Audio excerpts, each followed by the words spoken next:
이 성전을 건축하는 이 시기에 바벨론과 페르시아에서 고관 대적을 하였던 다니엘이라고 하는 인물이 있습니다.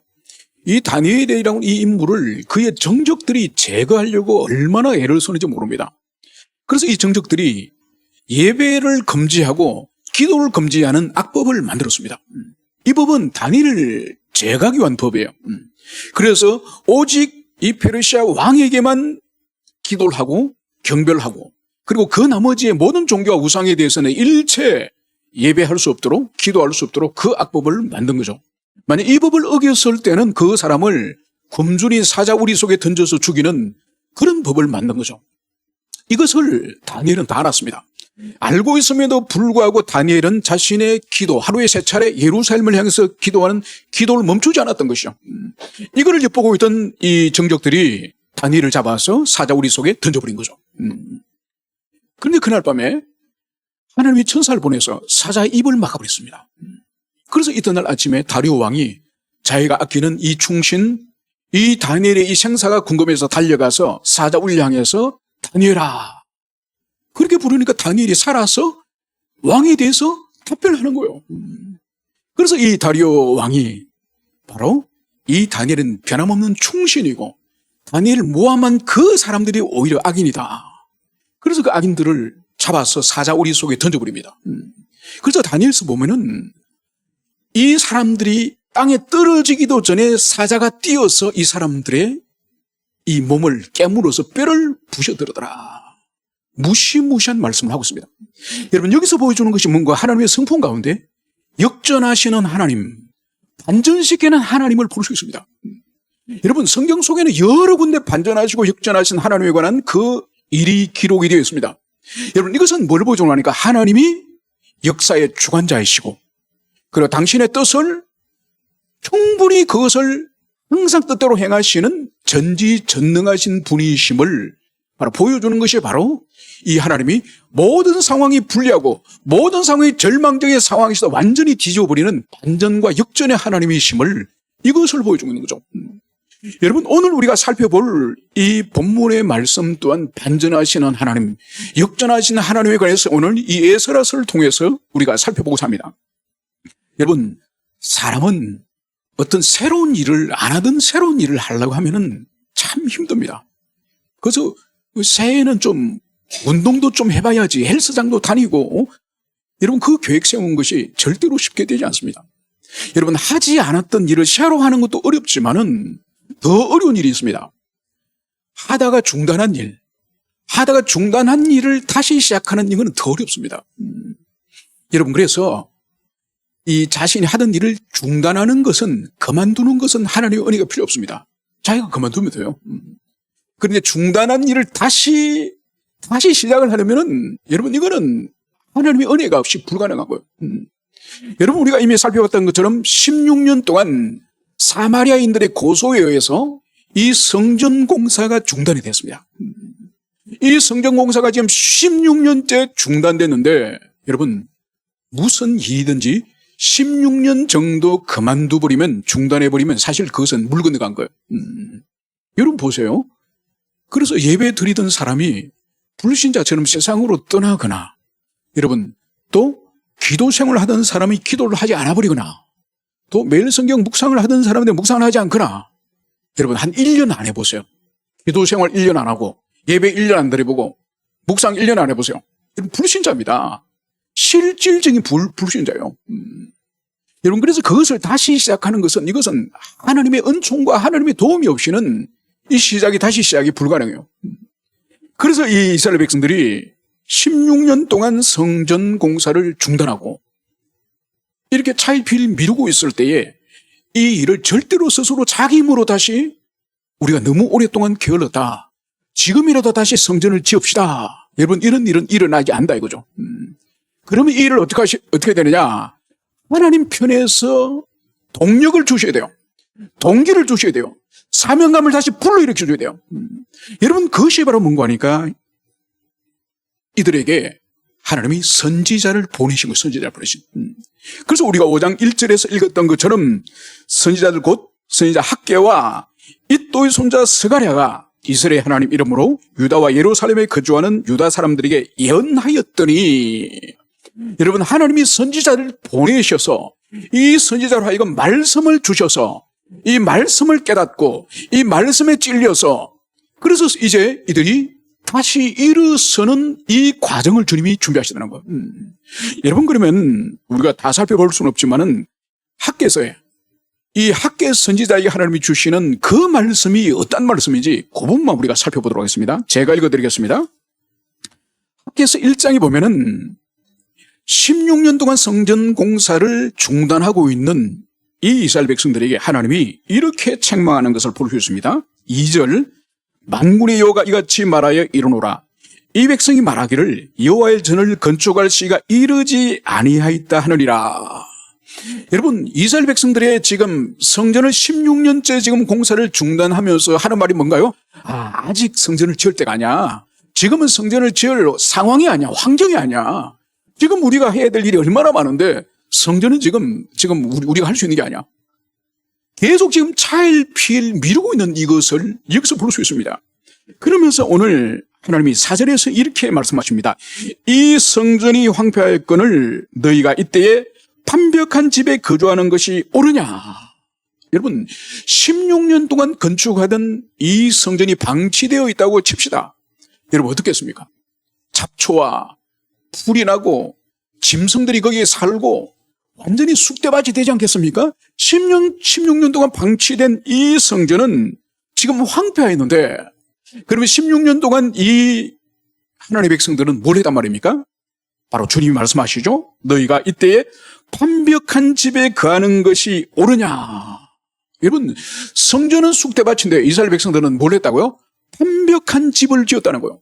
여러분, 판벽한 집이라고 하는 이것은 문자적으로 무슨 의미인가 하니까 나무를 잘 켜서 합판 같은 거로 이 집을 둘러싼, 여러분, 그 당시에 이 이스라엘 백성들의 집들은 돌로 담을 샀습니다. 돌담인데 이 판자로 집을 이렇게 둘러쌌으니까 얼마나 이 집이 호화롭고 그런 좋은 집을 이들이 만들었음을 이것을 볼 수 있습니다.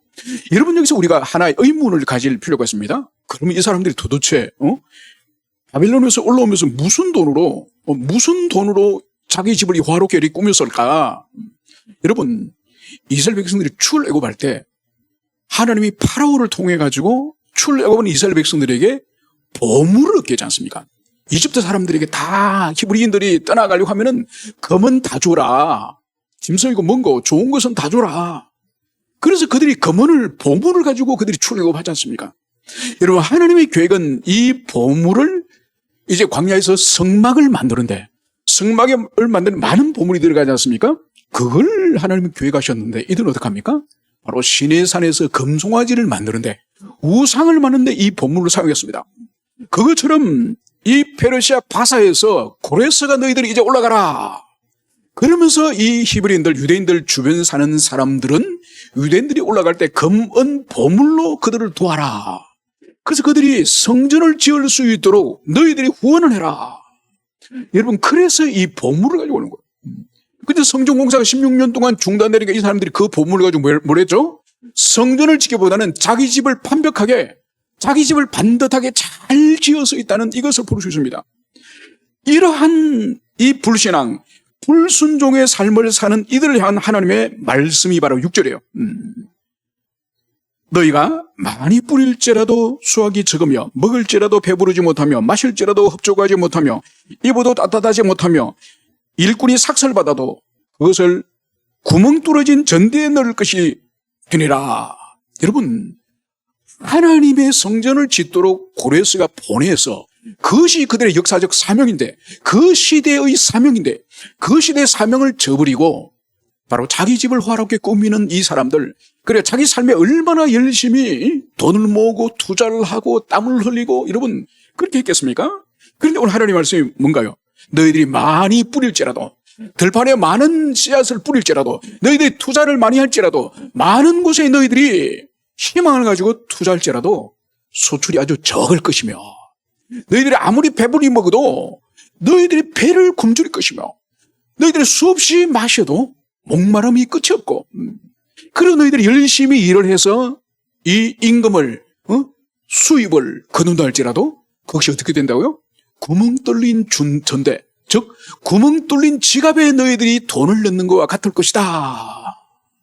여러분, 그래서 하나님의 성전이 황폐해야 되는 것처럼 이 사명을 저버린 사람들의 삶 또한 황폐해야 될 것임을 이것을 말씀하고 있습니다.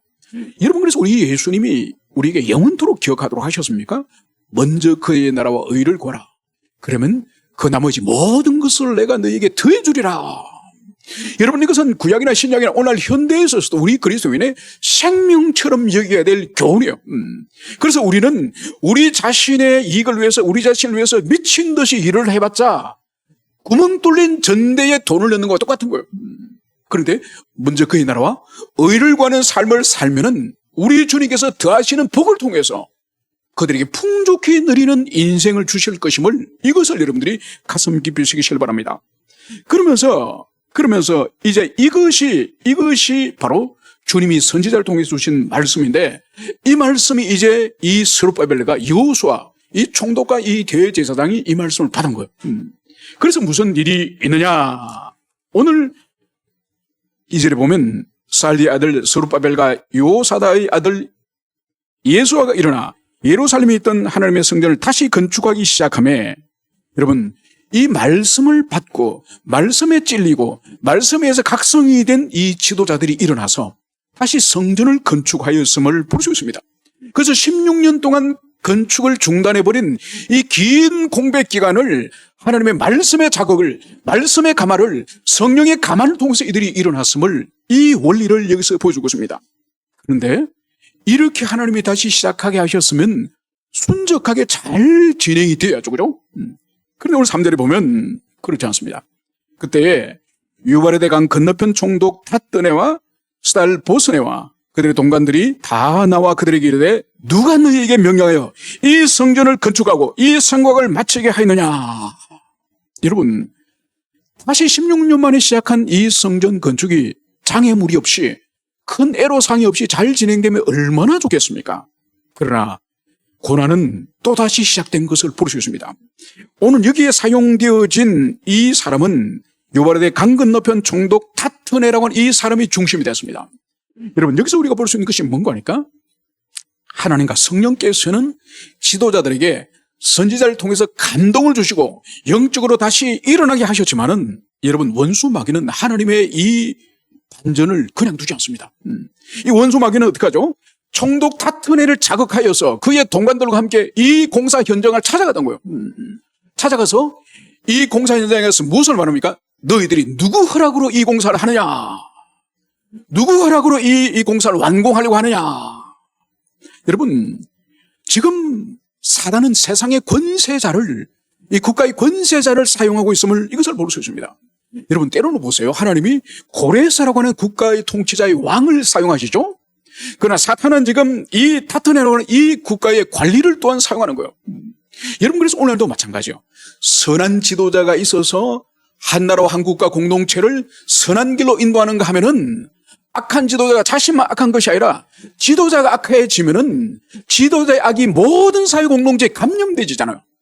그 사회 전체가 법치가 무너지고 도덕과 윤리가 무너지고 완전히 망나니 같은 세상이 되어버린 것처럼, 바로 오늘 사단은 하나님께 다시 16년 만에 시작하게 하신 이 성전 공사를 탓드네를 자극하여서 오늘 이 성전 공사를 찾아와서 볼 수 있습니다. 여러분, 우리가 이 원리를 이해해야 되는데, 이 유바레데 강 서쪽에 있는 이 총독, 이 식민지의 이 총독들의 1차적인 사명은 뭔가 하니까, 자신이 이 다스려야 될 이 식민지의 정치적 동향을 잘 살피는 거예요. 왜냐하면 항상 힘으로 이 제국은 식민지를 누르고 있기 때문에 반감을 가지고 반역을 일으키려고 합니다. 그래서 식민지 총독은 항상 자신의 지역 안에서 어떤 정치적 업무와 어떤 정치적 반역의 기미가 있는지 이것을 잘 살펴야 되는 거죠. 그런데 고대시대 때 이 반란이 일어나는 거점을 가만히 보면은 주로 신전을 중심으로 일어납니다. 왜냐하면 신전은 그 민족과 그 식민지 나라의 과거의 이 정신적 구심점이 신전이잖아요. 그 신과 그 우상 있는 그 신전을 중심으로 해서 반역이 보통 꾀집니다. 그래서 이 식민지인 이 팔레스타인 예루살렘에 거대한 이 하나님의 성전이 세워지고 있다는 이 소식을 이 탓드네가 듣고 달려온 거예요. 그래서 이 성전이 세워지면은 여기서 반역이 도모될 수 있다. 이런 가능성의 눈을 가지고 지금 이 공사 현장을 이 다튼에가 찾아온 거예요. 그렇기 때문에 이 사람은 자기의 임무를 충실히 지금 잘하고 있는 거예요.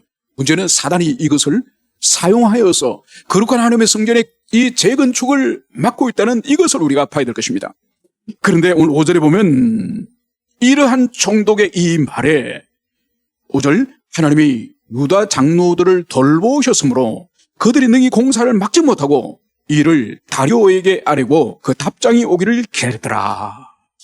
여러분, 이미 하나님이 선지자 둘을 보내셔서 이제 스룹바벨과 이 여호수아에게 하나님의 말씀을 주셨고 그 말씀이 지도자들과 백성들에게 이제 전파되어서 이제 이 하나님의 사람들이 하나님의 말씀을 지금 붙들고 있습니다. 그래서 자신들의 역사적 사명이고 이 하나님의 뜻이고 그리고 고레스 왕이 허락한 조서를 근거로 해서 일을 하고 있다고 하는 이 분명한 확신을 가지고 있기 때문에 이 총독이 오더라도 이 사람들이 흔들리잖아요. 그러면 어떡하느냐? 오늘 이 사람들이 이 총독의 일행에 대해서 이 말하는 것을 이 질문에 대해서 누가 이 성전을 건축하겠느냐? 여기에 대해서 오늘 이 장로들이 확실한 답변을 하는 내용이 5장 11절부터 16절까지요. 그 주요 내용은 이렇습니다. 우리는 천지 만물을 지으신 창조주 하나님의 종들입니다. 이 성전터는 오래전 큰 왕이 솔로몬이 이 성전을 건축하였습니다. 이곳에 지금 우리가 다시 건축을 합니다. 그런데 우리 조상이 이 하나님을 분노하게 하여서 진노하게 해서 바벨론의 느부갓네살 왕의 손을 통하여서 이 성이 파괴되어지고 이 성전이 불타고 그리고 우리 조상들이 다 바벨론으로 포로로 끌려갔습니다. 그런데 어느 날 고레스 왕께서 조서를 내려가지고 이 성전을 다시 복구하라. 그리고 돌아가서 이 성전을 다시 복구하고 그리고 특별히 이 성전에 있던 바벨론의 느부갓네살 왕이 약탈해왔던 이 성전의 금그릇 은그릇 하나님께 제사드리는 예배드리는 그릇을 원래의 성전의 자리로 갖다 놔라. 우리는 고레스 왕의 이 조서를 따라서 지금 열심히 성전을 건축하는 것입니다. 우리가 마음대로 임의로 하는 것이 아니라 고레스 왕의 분명한 조서를 따라서 하는 겁니다. 그런데 아직은 이 성전을 완성하지는 못했습니다. 이 이야기를 장로들이 총독 다튼에게 쫙 한 거예요.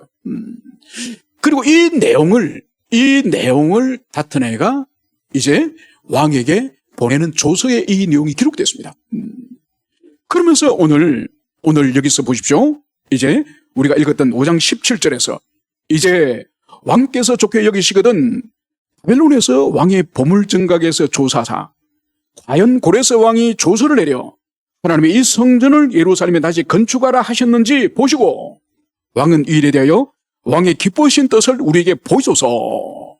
그래 이 조서를 이제 써서 보내면서 이 다튼에가 고레스 왕에게 이런 요청을 하는 거예요.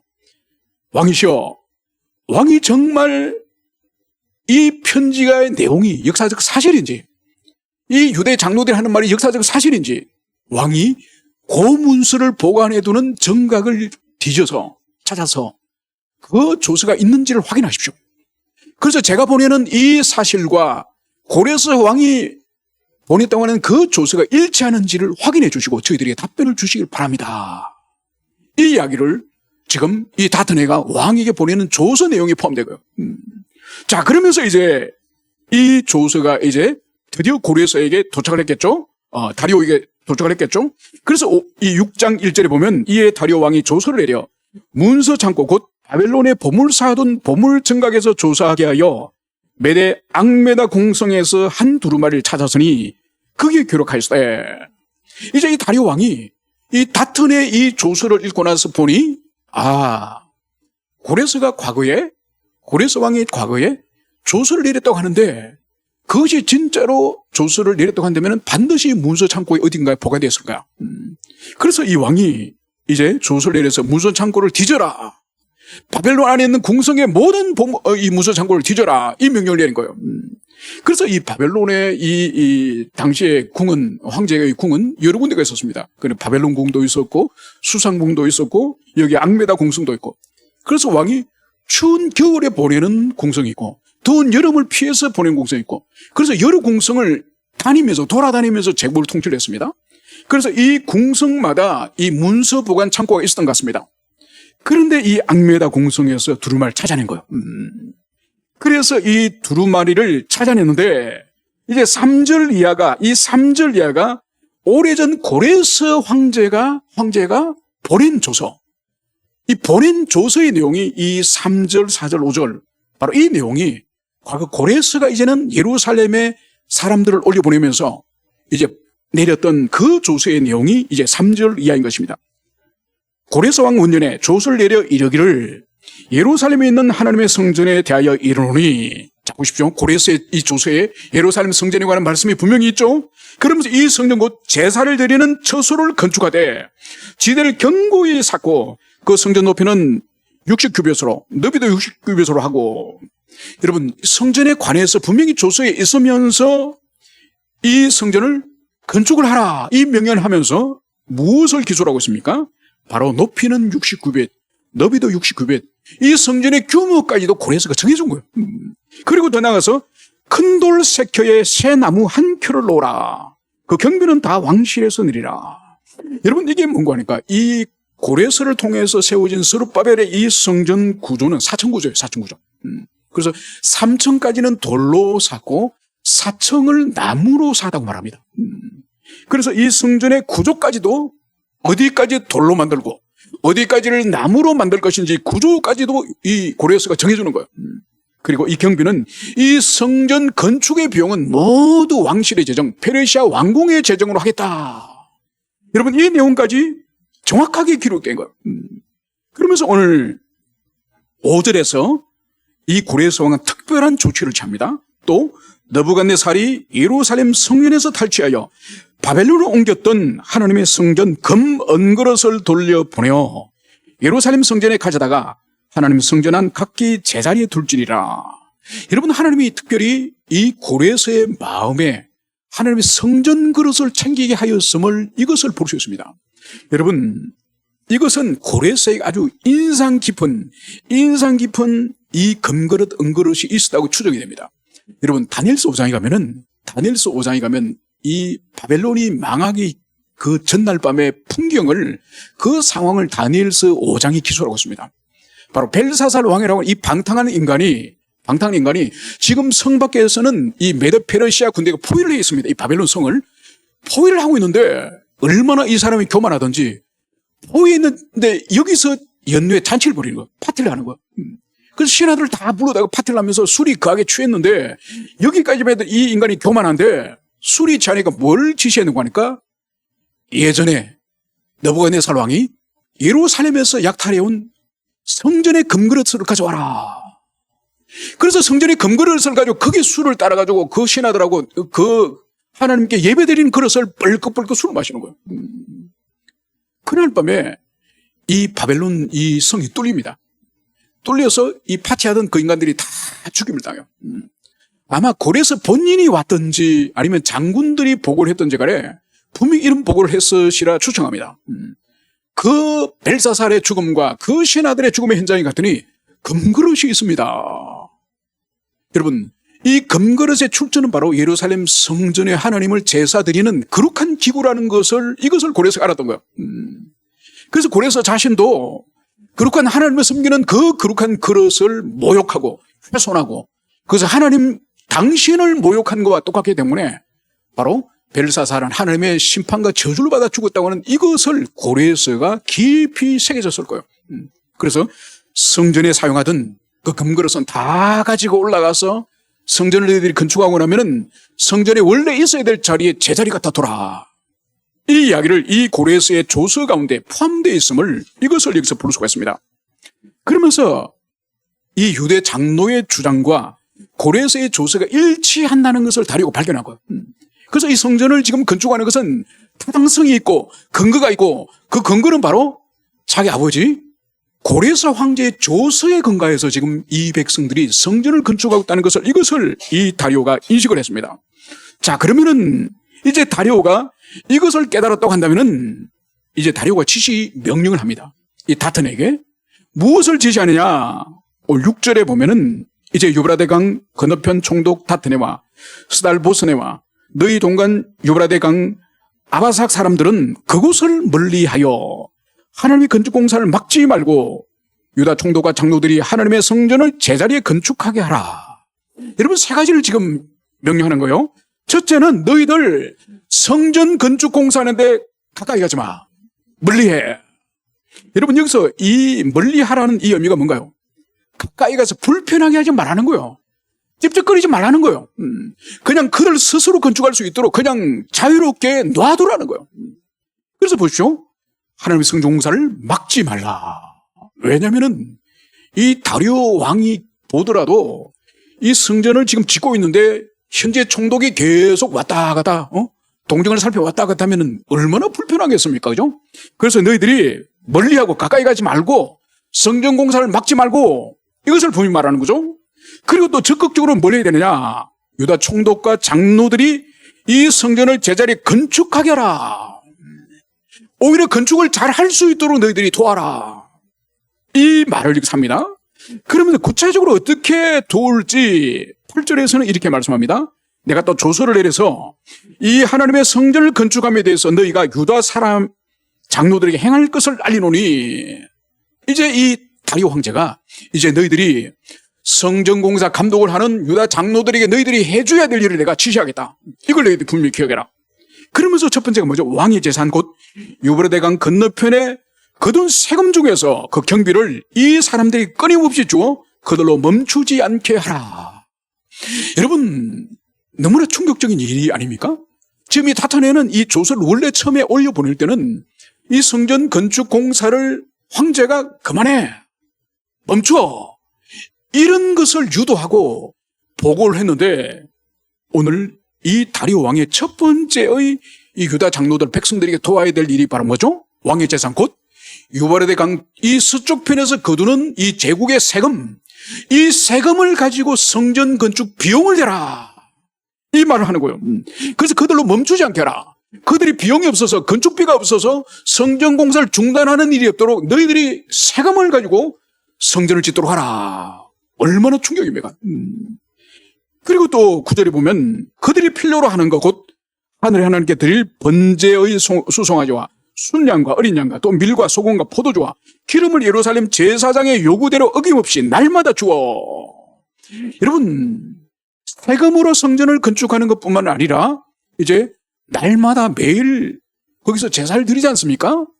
그 제사에 사용되질 제물, 그래서 송아지, 양, 염소, 이런 짐승 가축들도 다 주고, 더 나아가서 밀과 소금, 포도주, 기름, 이건 뭐죠? 제사를 드릴 때에 이것은 전제로, 소제로 드리는 그런 이 제사의 재료지 않습니까? 그것까지도 다 주라는 거예요. 그래서 이 요구대로 다 줘서 날마다 어김없이, 빠뜨리지 말고, 어기지 말고 날마다 그것을 공급하라는 거예요. 여러분, 얼마나 놀랍습니까? 그러니까 건축의 비용뿐만 아니라 제사의 비용까지 모든 것을 이 왕국의 이 재정으로 예루살렘 성전을 건축하도록 하라. 여러분, 여기서 볼 수 있는 것이 바로 반전의 하나님, 바로 상황을 뒤집으시는, 상황을 완전히 뒤집으시는 이 하나님의 전능하심, 이 하나님의 이 섭리, 이 주권을 여기서 볼 수 있습니다. 역사의 주관자가 하나님이심을 이것을 볼 수 있습니다. 여러분, 그래서 보세요. 사단은 다트네와 관리들의 마음을 충동하여서 이 성전 공사를 또다시 중단하려고 했지만은 하나님은 오래전에 이제 창고 속에 방치되어 있던 이 고레스의 칙령을 다시 발견하게 하고 그것을 읽는 순간 1년 동안 이 다리오 마음에 감동을 줘서 그래서 다트네는 이 성전 공사를 멈추게 하려고 했지만은 하나님은 그 사탄의 악한 괴계 성전을 멈추게 하는 것이 아니라 오히려 성전 공사의 최고의 후원자가 바로 다리오 왕이고, 그리고 다튼의 총독이 현장의 최고의 후원자가 돼서 성전 공사를 완공할 수 있도록 주님이 이 역전하시는 반전하신 하나님의 권능을 여기서 우리가 볼 수가 있습니다. 그리고 주님이 이제 결론적으로 이러한 단도리를 마지막으로 11절과 12절은 이렇게 합니다. 내가 또 명령을 내려오노니 누구든지 막론하고 이 명령을 변조하면 그의 집에서 덜보를 빼내고 그를 그 위에 매달게 하고 그의 집은 이로 말미암아 그름더미가 되게 하라. 여러분, 지금 이 다리오가 지금 조서를 내리지 않습니까? 조서를 내리는데 중간에 누군가 이 조서를 변조를 바꾸어가지고 이 변조를 하는 사람이 만약 있다고 한다면은 그 사람 집에 들보를 빼내고, 여러분 집에 들보를 빼면 어떻게 되죠? 집이 와르 무너지겠죠. 들보를 빼내서 뭘 하느냐? 그 들보 위에 그 사람을 목을 매달아 죽이라는 거. 목을 매달아 죽이고 그 집은 그름더미가 되게 하라. 화장실 똥통이 되게 하라. 완전히 폐허로 만들어버리는 무시무시한 이 검령을 올리는 것을 볼 수 있습니다. 그리고 이제는 이 다리오 왕은 만일 왕들이나 백성이 이 명령을 변조하고, 그래서 자신이 내린 이 조서를 자기가 죽고 나서 아들이나 손주, 이 후세의 왕들 가운데 또 이 고레스와 이 다리오의 이 조서를 만약 변조하는 사람이 있다고 한다면, 그리고 또 손을 들어서 예루살렘 하나님의 성전을 헐진대, 성전을 훼손한다든지 성전을 파괴한다든지, 그래서 성전에 해코지를 하는 사람은 어떻게 되느냐? 그곳에 이름을 두신 하나님이 그들을 멸하시기를 원하노라. 그들이 멸망하기를 원한다. 즉 저주를 지금 선포하는 겁니다. 여러분, 얼마나 이 다리오가 자기 살았을 때도 변조하는 자들이 저주를 받을 뿐만 아니라 자기가 죽고 난 이후에도 그 서류를 변조하거나 성전을 해코지하는 사람은 반드시 하나님에 의해서 저주받아 죽을 것이다. 이것을 오늘 선언하는 이것을 볼 수 있습니다. 여러분, 하나님은 모든 상황을 다 보고 계시는 분이시고 장악하시는 분이에요. 그리고 그것을 언제든지 반전하실 수 있고, 그리고 주님은 특별히 당신의 거룩한 교회의 일을 위하여, 당신의 언약 백성의 성전 건축을 위해서 이 세상 왕을 부릴 수 있는, 사용할 수 있는 이 역사의 주재자이심을, 이것을 볼 수 있습니다. 이제 말씀을 정리하고자 합니다. 여러분, 오늘날도 우리 삶에, 우리 교회에, 그리고 이 국가 사회에 환난과 어려움이 임했다 할지라도 여러분, 하나님은 그들 위에, 그것 위에 주님은 계십니다. 그래서 악한 세력들이 지도자를 사용하고 또 이 세상 정치 구조를 사용하여서 이 교회를 박해하고 또 국민들을 악한 길로 인도할지라도 하나님이 기뻐하시면은 상황을 역전시키고 반전하여서 악인들의 괴계를 언제든지 꺾을 수 있는 그런 분이심을, 이것을 우리가 가슴 깊이 새겨야 됩니다. 그래서 우리가 선한 계획을 가지고 어떤 일을 도모하려고 할 때 장애 요소가 있고 계속 어려움이 닥치더라도 여러분 포기하면 안 됩니다.